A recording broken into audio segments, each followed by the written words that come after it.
नमस्कार मंडळी, लग्नानंतर होईलच प्रेम या मालिकेचा आजचा म्हणजे 5 मार्चचा भाग तुम्ही ऐकत आहात आणि अतिशय सुरेख भाग दाखवलाय त्यांनी आजचा आणि डायलॉग तर अप्रतिम आहे, शेवटपर्यंत ऐकत राहा। काल आपण पाहिलं होतं दोन्ही भावांमध्ये भांडणं लागली आहेत। जीवा म्हणतो तुला लाठ्या काट्या येत होत्या ना, मग तिथल्या लोकांना तुला लाठीने मारता आलं नाही का फक्त सणापुरतीच लाठी काठी दाखवतोस तू शोभेसाठी।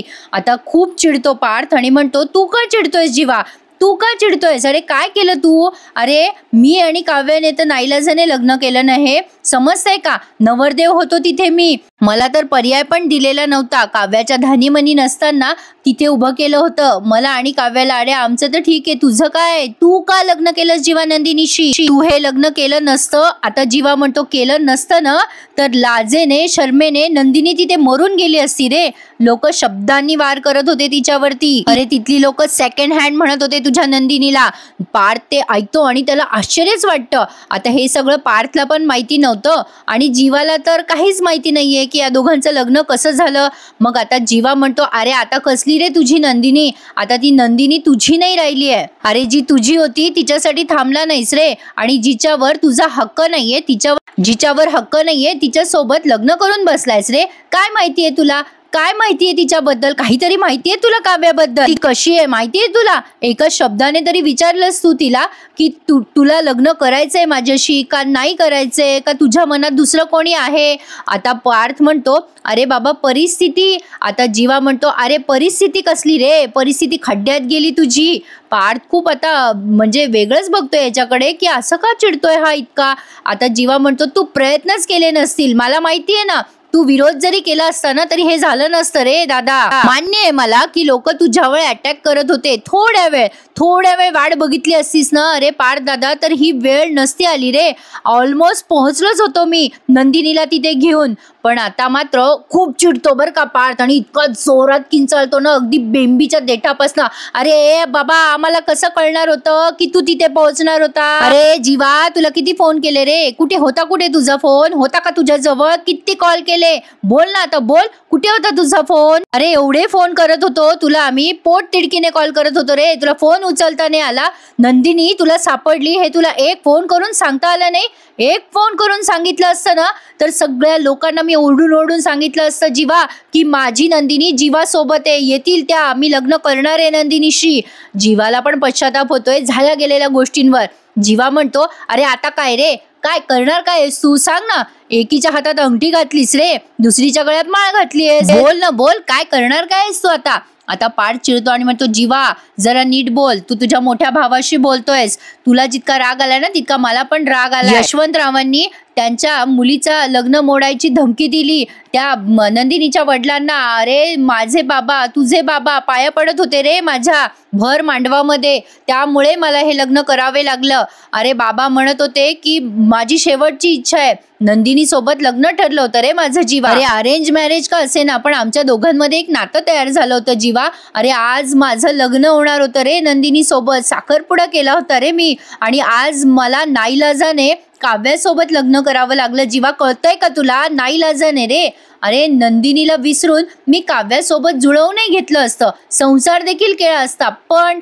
तू काय केलंयस कळतंय का जीवा, तू नंदिनीला या घरात तुझी बायको म्हणून आणलंय, म्हणजे कळलं का तुम्हाला प्रेक्षकांनो, पार्थ सध्या नंदिनीला विसरायला सुद्धा तयार आहे, नंदिनी सतत त्याच्या डोळ्यासमोर असणारे या गोष्टीचा त्याला जास्ती त्रास होतोय आणि बरोबर आहे त्याचं, काय अरेंज मॅरेज आणि लव्ह मॅरेज यामध्ये असाच फरक असतो असं म्हणायला हरकत नाहीये। तर पार्थ आता तेच बोलतोय, नंदिनी माझ्या समोर असेल पण माझ्या सोबत नसेल रे जीवा, नंदिनी या घराची सून असेल पण माझी बायको नसेल, या गोष्टीचा मला किती त्रास होणार आहे जीवा, कळतंय का तुला, जिच्या सोबत मी लग्नाची संसाराची स्वप्न बघितली त्याच मुलीला सख्ख्या भावाची बायको बघताना काय वाटेल ना हे तुला नाही समजणार रे जीवा। खरं तर म्हणायला गेलं प्रेक्षकांनो तर दोन्ही भावांची अवस्था अगदी सारखी आहे, गैरसमज आणि संवाद नाहीये दोघांमध्ये, त्यामुळे हे सगळं अंतर पडतंय। जीवाने खरं तर या क्षणाला सांगायला हवं होतं की माझं प्रेम होतं काव्यावर, पण तो या क्षणाला सुद्धा शांत बसलाय आणि इथे सगळ्या गोष्टी सॉर्ट आउट झाल्या असत्या बरं का, पण नाही, जीवा मनातल्या मनात बोलतोय की कसं सांगू तुला दादा, अरे माझी सुद्धा काही वेगळी अवस्था नाहीये रे, अरे मी सुद्धा माझ्या काव्याबरोबर लग्नाची संसाराची स्वप्न पाहिली होती रे, फरक एवढाच आहे की नंदिनीबद्दल आणि तुझ्याबद्दल सगळ्यांना माहिती आहे, पण माझ्या आणि काव्याबद्दल कोणालाच माहिती नाहीये. आता हे सगळं बिचारा जीवा मनातल्या मनात बोलतोय आणि त्याचे डोळे पुसतोय. आता पार्थ त्याच्या जवळ जातो आणि म्हणतो, बोल ना जीवा, बोल, आता का बोलत नाहीयेस? पटतंय ना तुला? माझ्यावर सुद्धा अन्याय झालाय, माझं दुःख. आता असं पुढे तो काही बोलणार तेवढं जीवा चिडून म्हणतो, खड्ड्यात गेलं रे तुझं दुःख दादा, खड्ड्यात गेलं. आणि तुला तर फक्त तुझेच घाव दिसताय, माझा त्रास नाही दिसत आहे ना तुला? मग हा पार्थ म्हणतो, मग कोणी सांगितलं होतं तुला नंदिनीशी लग्न कर? कोण सांगितलं होतं? कोण बोलत होतं तिथे तुला? मग आता जीवा म्हणतो, केलं मी नंदिनीशी लग्न, मला करा वाटलं मी केलं लग्न. तू कोण आहेस रे मला विचारणारा? कोण आहेस तू? अरे नंदिनी जीवा देशमुख झाली आहे, काय करणार आहेस रे तू? काय करून घेशील सांग ना. आता पार्थला नवलच वाटतंय की हा एवढा अग्रेसिव्ह का होतोय. वरतून जीवा म्हणतो, मारणार आहेस का तू मला दादा? चल मार, चल उगार ना हात माझ्यावर, मार. आता हा पार्थ त्याला धरतो आणि म्हणतो, जीवा अरे भानावर ये, अरे काय बोलतोयस तू? या दोघांमध्ये विनाकारण भांडणं होत आहेत प्रेक्षकांनो. पण आता या दोघी बहिणीची अवस्था काही वेगळी नाहीये. आता सुरुवातीला त्या या दोन्ही भावांचे असे वाद दाखवलेत त्यांनी, काय गैरसमज होऊन बसलाय ना. तसं बघायला गेलं तर मालिकेची स्टोरी जरा युनिक आहे, पण आपल्या पचण्याच्या पलीकडे आहे. असो, आता हळूहळू जरा रुचतीये पटतीये असं म्हणायला हरकत नाहीये. तर बघा आता काव्या या तिच्या बहिणीला म्हणजे नंदिनीला सगळं सांगतेय, तू जेव्हा निघून गेलीस ना तेव्हा गावकरी आक्रमक झाले होते, लाठ्या काठ्या घेऊन आमच्या अंगावर आले होते, काचेचा ग्लास फेकून मारला त्यांनी मानिनी ताईंच्या डोक्यामध्ये. झालेला प्रकार ऐकून नंदिनी सुद्धा खूपच घाबरून गेली आहे. आता काव्या म्हणते, तुला कळतंय का ताई, अगं सगळ्यांचं प्रेशर घेतलं होतं आपल्या बाबाने, बाबा कोलॅप्स झाले होते ग, अगं ते माझ्या पाया पडले, भर मांडवामध्ये ते माझ्या पाया पडले ग ताई, आणि मी काय करणार होते त्यावेळेला तूच सांग मला, माझ्याकडे पर्याय नव्हता ग ताई. सांग मला, मी अशा वेळेला काय करायला हवं होतं, सांग ना ताई. अगं मी तर माझ्याकडे पर्याय नव्हता म्हणून लग्न केलं ग ताई, पण तू काय करून बसलीस? हे कशासाठी लग्न केलंस तू हे? अगं ताई, खूप लोकांच्या लग्नामध्ये खूप लोकांसाठी मी त्यांच्यासाठी तुला लढताना बघितलं ग, आणि आता काय? अगं मला तुझा किती अभिमान वाटायचा ग ताई, पण तू तुझ्या आयुष्य पणाला लागलेलं असताना एक शब्द देखील बोलली नाहीस. अगं ताई, तुझ्या लग्नाचा विचार होता, तुला लग्न करायचं होतं, तर मग स्वतःला का नाही डिफेंड केलं तू? कुठे गेली माझी ताई? कुठे गेली माझ्या ताईची कन्व्हिन्सिंग पॉवर? बोल ना ग ताई, बोल. अगं ताई, तुझ्या हक्कासाठी तू का नाही लढलीस ग नंदिनी ताई, का नाही लढलीस? यावेळेला काव्याने काय सुरेख ऍक्टिंग केली आहे प्रेक्षकांनो, तुम्हाला काय सांगू, अगदी कमाल. तर आता नंदिनी म्हणते, अगं काव्या, मी माझ्या हक्कासाठी लढणार. आता असं काही पुढे ती बोलतच असते नंदिनी, तेव्हा ही वसू आत्या येते, म्हणते, अरे वा, बहिणी गप्पा मारताय वाटतं. आता बघा प्रेक्षकांनो, पुढे लिटरली या वसू आत्याने लोटलंय या दोघी बहिणींना. आता या वसू आत्या टोमणा मारून म्हणतात, आता आयुष्यभर तुम्हाला गप्पाच मारायच्यात बरं का, सख्या बहिणी पक्क्या जावा झालायत तुम्ही. चला मानिनी तुम्हाला गप्पा नंतर मारा बाई, तुमच्या सासूने तुम्हाला बोलवलंय. वसू आत्या जेव्हा असं बोलत असते ना, तेव्हा रम्या तिकडनं हसत असते. या दोघी काही जात नसतात पलीकडे, तेव्हा ही वसू आत्या या दोघींनाही असं दंडाने धरते आणि अक्षरशः लोटते बरं का प्रेक्षकांनो. रम्याला हा तमाशा बघायला खूप मजा येते, पण रम्याच्या मनात आता जरा प्रश्न आहे की ही नंदिनीने लग्न केलं ते ठीक आहे, पण या काव्याला का त्रास होतोय नंदिनीच्या लग्नामुळे? असो, मला काय करायचंय, ही तर आता फक्त सुरुवात आहे. रम्या असं मनात विचार करतेय, अगं दोन्हीही बहिणींमध्ये कशी फूट पाडते ना मी, ते बघाच, आणि कायमची रवाना करते तुम्हाला या घरातून. रम्याला जरा तिचा ओव्हर कॉन्फिडन्स नडणार आहे प्रेक्षकांनो, पण तरीही माझा असा अंदाज आहे की सगळ्यात आधी रम्यालाच कळेल की जीवा आणि काव्याचं अफेअर होतं. असो, या अशा गोष्टी आधी विलनलाच कळतात म्हणून म्हटलं. तर बघा आता जीवा आणि पार्थ या दोघांचे भांडणं पुढे चालूच आहेत. खूप सुंदर दाखवलंय. आता पार्थ म्हणतो, ए बेटा जीवा, अरे हे बघ, काव्याशी मी जे लग्न केलंय ना, त्यामुळे कोणाचं नुकसान नाही होणार आहे रे जीवा. या पार्थला बिचारायला काय माहिती जीवाचं आणि काव्याचं अफेअर आहे. आता हा जीवा म्हणतो, तुला कसं माहिती कोणाचं नुकसान नाही होणार आहे दादा? मग आता पार्थ म्हणतो, तुला तरी काय माहिती रे जीवा, अरे तू तरी असं कितीसं ओळखतो काव्याला. अरे देवा, आता जेव्हा पार्थ असं बोलतो ना तेव्हा जीवाच्या डोळ्यात टचकन पाणी आलंय हो प्रेक्षकांनो. आता या काव्यासोबत घालवलेले सगळे प्रेमाचे सुंदर आणि मेमोरेबल असे क्षण हा जीवा त्याच्या डोळ्यासमोर आठवतो आणि रडायला लागतो. आता काय बोलणार तो त्याच्या भावाला. पार्थ आता जीवाला म्हणतो, अरे जीवा, अरे काव्याच्या आयुष्यात कोणी असतं तर तिने मला त्याच वेळेला सांगितलं असतं ना. अरे तिने पटकन शेअर केलं असतं त्याच वेळेला की मला हे लग्न नाही करायचंय, माझ्या आयुष्यात दुसरं कोणीतरी आहे. आता जीवाला तो प्रसंग आठवतो की काव्याला त्याने सांगितलेलं असतं ना की तू का नाही बोललीस की माझं आणि तुझं एकमेकांवर प्रेम आहे म्हणून तू का गप्प बसलीस. मग आता काव्या सांगते तेव्हा त्याला की बाबांना सांगितलं असतं मी तर बाबांनी जीव दिला असता. हे सगळं जीवाला आठवतंय. आता पार्थ आता खूपच काव्याबद्दल पॉझिटिव्ह झालाय. तो म्हणतोय काव्याचा बिचारीचा वेगळाच काहीतरी प्रॉब्लेम झाला रे. बघ ना, सगळ्यांनी किती प्रेशराईज केलं काव्याला, किती प्रेशराईज केलं रे तिला. सुन्न झाली होती ती बिचारी आणि आम्हाला या सगळ्या टॉक्सिक वातावरणातनं बाहेर पडायचं होतं रे जीवा. आणि त्यासाठी एकच मार्ग होता, तो म्हणजे लग्न. आणि म्हणूनच मी तो मार्ग स्वीकारला रे जीवा. लग्न झाल्यावर आम्ही मुंबईला येणार होतो आणि तू लग्न नसतं केलंस तर कदाचित नंदिनीला कोणी काही बोललं नसतं रे. सगळं झालं असतं व्यवस्थित. पण काव्याचं आणि माझं जे काही लग्न झालं ना त्यात बघायला गेलं तर कोणाचीच चुकी नाहीये जीवा. बघ ना, बघायला गेलं तर सगळ्यांची चुकी आहे यामध्ये, पण तसं पाहिलं तर कोणाचीच चुकी नाहीये. पण जीवा तुला एकच सांगतो रे, लग्न करायचं का नाही करायचं हे म्हणजे तुझ्याकडे पर्याय होता रे, माझ्याकडे पर्याय नव्हता.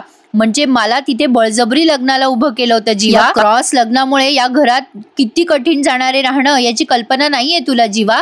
आता तो त्याच्या खांद्यावर हात टाकतो तेव्हा जीवा म्हणतो, दादा अरे हा त्रास फक्त तुला एकट्यालाच नाही होणार आहे, हा त्रास मला पण होतोय. अरे मी नंदिनीकडे बायको म्हणून बघणं अशक्य आहे रे. पार्थ म्हणतो, जीवा पण तू तर स्वतःच्या मर्जीने लग्न केलंस ना, मग तुला का अशक्य वाटतंय. अरे आईने तर मला सांगितलं तू स्वतः पुढाकार घेतला आणि नंदिनीशी लग्न केलं. मी नव्हता रे घेतला पुढाकार, काव्याने किंवा मी, आम्ही दोघांनीही पुढाकार नव्हता घेतला. आम्ही दोघांनी विरोध केला होता रे, अख्ख्या गावांना विरोध केला. 200 लोक होती रे आमच्या समोर जीवा. काय करणार होतो आम्ही दोघं जण सांग. आम्ही तिथे पुरणार होतो का जीवा. अरे काव्याला माहितीये मी तिच्याकडे बायको म्हणून नाही बघू शकणार आहे. या गोष्टीचा काव्याला किती त्रास होतोय याची कल्पना नाहीये तुला जीवा. अरे मला तिची खूप दया येते रे. आता सगळेजण तिच्याकडे सहानुभूतीने बघतील. मलाही आता खूप वाईट वाटतंय तिच्याबद्दल. या सगळ्यामध्ये काव्याचा बळी जायला नको होता. आता जीवाला खूप जेलसी फील होते बरं का, जेव्हा पार्थ काव्याबद्दल इतकं चांगलं चांगलं बोलतोय. आता त्याला येतो राग आणि आता त्याला आठवतं की म्हणजे पत्रिका जेव्हा यांनी छापली होती तेव्हा काव्याचंच नाव पत्रिकेत आलं होतं. आता हा प्रसंग त्यांनी कशासाठी आठवून दिला ते त्यांनाच माहिती, ते काही मला समजलं नाही बाबा. पण आता हा पार्थच्या अंगावर पडली होती ती काव्या तिथे गावात गेल्यावर वगैरे वगैरे प्रसंग त्याला आठवतात. आणि आता त्याला आणखीन राग येतो जीवाला. या जीवाला आता संताप येतो आणि म्हणतो, काय रे ए दादा तू बरा आहेस ना. अरे काव्याची काय बाजू घेतोयस तू. अरे अरे या वेळेला तुला नंदिनी बद्दल का काही वाटत नाहीये. अरे कालपर्यंत जिच्या बरोबर तू तुझ्या आयुष्याची स्वप्न बघत होतास, तुला आज तिचा विसर पडला दादा. अरे ते देखील काहीही तिचा दोष नसताना. वा रे वा दादा. अरे तुला काव्याचा बळी गेला असं दिसतंय, नंदिनीचं काही वाटत नाहीये का रे तुला पार्थ दादा. अरे तुझ्यासाठी रे, फक्त तुमच्या दोघांच्या लग्नासाठी ती कशी पोहोचली आहे मांडवापर्यंत, किती झगडत पोहोचली आहे कळतंय का तुला. अरे गुन्हेगार आहेस तू नंदिनीचा. आता पार्थ चिडून म्हणतो, आणि तू माझा गुन्हेगार आहेस. दोघाही भावांमध्ये पुढे काही वाद होणार तेवढ्यात त्यांचे वडील तिथे आलेत आणि त्या दोघांवर ते चिडतात आणि अतिशय अप्रतिम बोललेत बरं का ते या दोघांना. मी तुम्हाला म्हटलं ना मगाशी प्रेक्षकांनो, आज ना मालिकेमध्ये संवाद अतिशय सुरेख दाखवलेले आहेत. आज तुम्ही लाईक करा, आपल्या चॅनलला सबस्क्राईब करा प्लीज, कारण पुढे सिरियल इंटरेस्टिंग होणार आहे हे मी तुम्हाला वारंवार सांगतेय.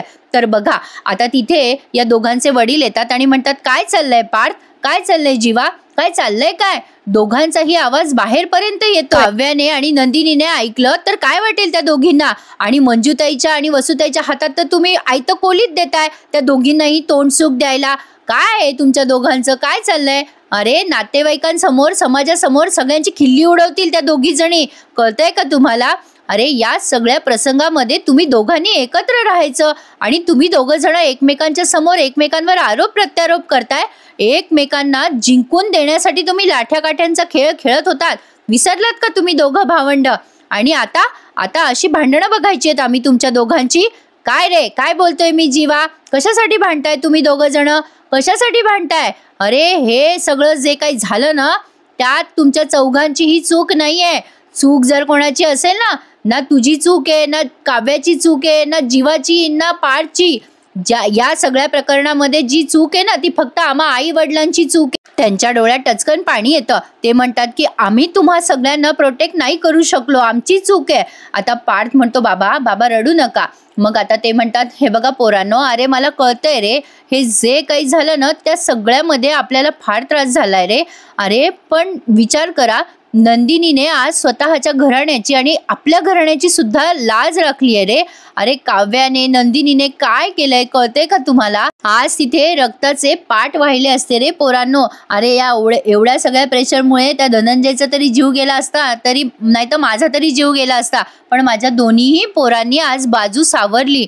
खूप मोठ्या संकटापासून वाचवलंय तुम्ही पोरांनो आज. अरे तुम्ही काय केलंय? अरे तुम्हाला कळतंय का पोरांनो, माझे आणि मानिनीचे संस्कारांना तुम्ही जागलायत. आम्हा दोघांना तुमचा अभिमान आहे रे पोरांनो.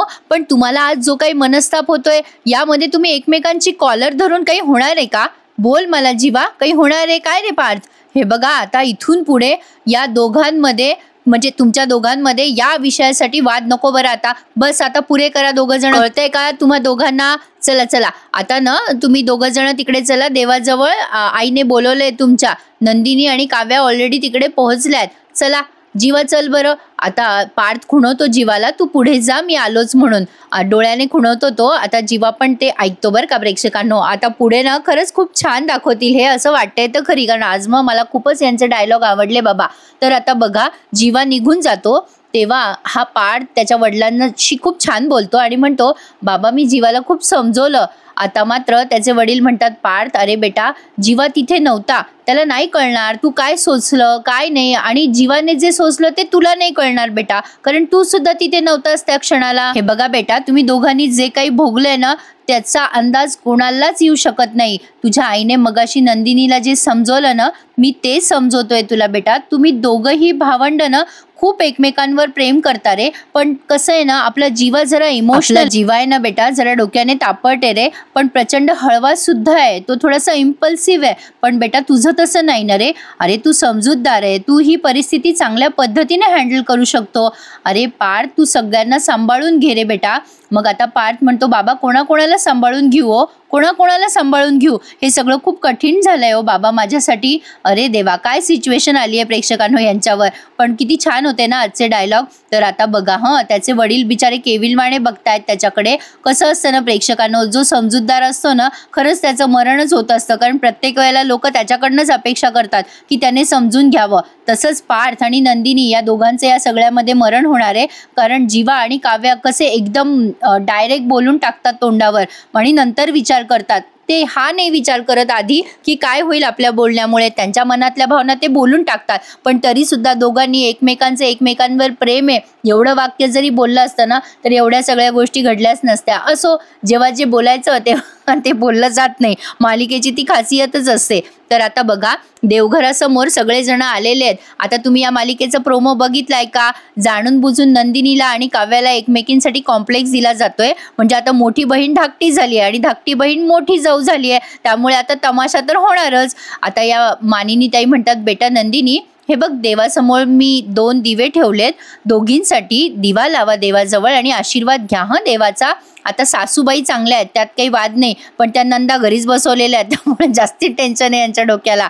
आता रम्या म्हणते हो हो हो दोघीही दिवे लावा आता असं बोलल्यानंतर या वसुआत्या तिच्याकडे बघतात. या काव्याला आधीच डोक्यात जाते ही रम्या, आणि आता ती काही जरी बोलली तरी काव्याला येतो राग. आता ते पार्थचे वडील पण रागाने बघतात बरं का. ती मंजू आत्या हसायला लागते. मग वसुआत्या म्हणते अगं ए रम्या अशी काय बोलतेस ग? मग रम्या म्हणते काय झालं, मी काही चुकीचं बोलले का? मग लगेच वसुआत्या म्हणतात अगं रम्या असं नसतं बोलायचं बाळा, तू जरा चुकीचंच बोललीस. तू जे काही बोलली आहेस ना त्याचा अर्थ जरा वेगळा निघतो. आता रम्या म्हणते हो का, बरं बरं. आता वसुआत्या म्हणतात गप्पा बस रम्या. मग मानिनी ताई आता नंदिनीला म्हणतात ए नंदिनी अगं बाळा समोर ये, दिवा लाव. आता लगेच नंदिनी दिवा लावायला समोर जाणार. तेवढ्यात आता या वसुआत्या कुचकं बोलतात आणि म्हणतात, काय ग मानिनी, अशी कशी विसरलीस तू? अगं नंदिनी नाही, काव्या थोरली सून आहे आता देशमुखांची. आता असं बोलल्यानंतर अजून या जोडप्यांना कसं तरीच होतं. किती किती टोचून टोचून घेतात यांना बघा ना. कमाले बाबा यांची ऐकून घ्यायची. त्यामुळेच काव्या सडेतोडपणे उत्तर देते. आता बघा त्या कशा म्हणतात वसुआत्या, अगं आधी नंदिनी येणार होती थोरली सून म्हणून घरात, पण आता काव्या थोरली सून आहे ना, त्यामुळे दिवा तर काव्यालाच लावावं लागणार. कशा कुचकं काचकं बोलतात ना वसुआत्या. रम्या आता हसायला लागते. नंदिनी पुढे जरा संकटच आलंय, पण असो, हा भाग त्यांनी संपवलाय आता इथे या तमाशावर. आता पुढच्या भागामध्ये तुम्ही बघणार आहात जीवा आणि नंदिनी मानिनीताईंच्या आणि त्यांच्या वडिलांच्या पाया पडतात. तेव्हा वसुआत्या पुन्हा म्हणतात, ए नंदिनी, अगं तू आता तुझ्या थोरल्या जाऊच्या पाया पड काव्याच्या. अगं तुझी लहान बहीण असली तरी मोठी जाऊ आहे ती नात्याने. आता असं बोलल्यानंतर जीवा आणि नंदिनी दोघेही एकमेकांकडे बघायला लागतात. तुम्हाला मागे म्हटलं ना मी प्रेक्षकांनो, जीवा राग नंदिनीचं आणि त्याचं नातं एक्सेप्ट करणारे सगळ्यात आधी आणि नंदिनीवरती खूप प्रेम करणार, माझा अंदाज आहे. पण आता बघा, मला तरी वाटतंय की नंदिनी पटकन काव्याच्या पाया पडेल, कारण नंदिनी ऑलरेडी एक समजूतदार मुलगी आहे. घरामध्ये वाद होऊ नये म्हणून नंदिनी प्रत्येक वेळेला काव्याची बाजू सांभाळून घेईल, यात काही शंका नाहीये प्रेक्षकांनो. अतिशय सुंदर कॅरेक्टर आहेत सगळे. बघत राहूया लग्नानंतर होईलच प्रेम या मालिकेमध्ये पुढे काय काय घडतंय. आजचा भाग छान सांगितलं की नाही मी तुम्हाला. मग माझ्यासाठी एखादा लाईक करायला विसरू नका आणि आवर्जून चॅनलला सबस्क्राईब करा. भेटूयात उद्या पुन्हा एकदा नवीन रिव्ह्यू सहित. तोपर्यंत चॅनलला सबस्क्राईब करा. धन्यवाद.